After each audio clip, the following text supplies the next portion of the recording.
Assalamualaikum warahmatullahi wabarakatuh. My name is Akbar, and today I want to share my understanding about discourse and institutions.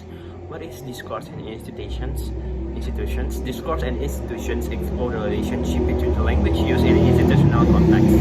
Institutions such as governments, bodies, educational systems, and corporations rely on discourse to convey information, establish norms, and exercise authority. Next is discursive practice within institutions. Institutions shape and are shaped by discursive practice. This practice, including the use of language, communication strategies, and power dynamics within institutional settings.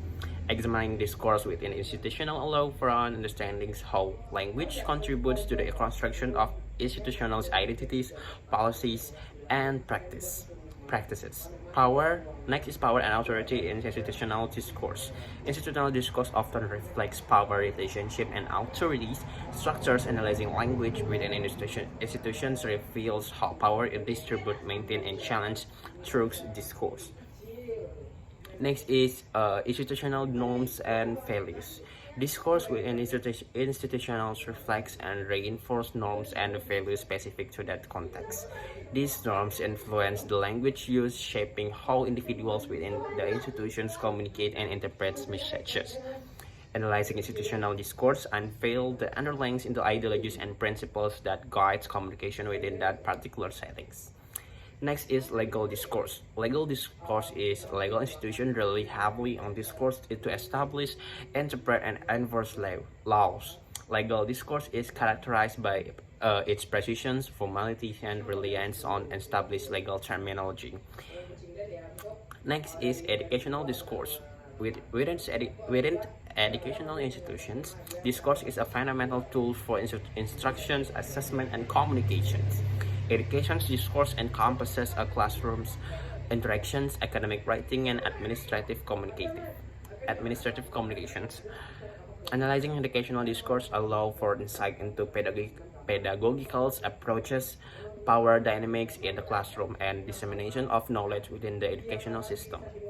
Healthcare discourse. Discourse within the healthcare institution is crucial for patient care, professional communication, and policy developments.